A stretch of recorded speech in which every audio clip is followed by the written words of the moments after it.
না।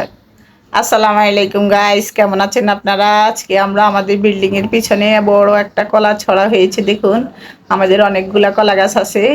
কলা ছড়াটা এখন কাটবো। এই যে কলা গাছটা বেঁধে রেখেছে, বাটটা খুলে দিছে, কলা গাছটা পড়ে গেছে, আর কাটা লাগে নাই। এখন কলাগুলো বের করে নেব। এই যে আমার ভাই কাটতেছে। দেখুন কত সুন্দর বড় বড় কলা হয়েছে। এই কলা দিয়ে ইলিশ মাছ, চিংড়ি মাছ, যে কোনো মাছ দিয়ে রান্না করে খেতে খুব ভালো হয়, মজা হয়। এই কলাগুলোর নাম আনাজি কলা।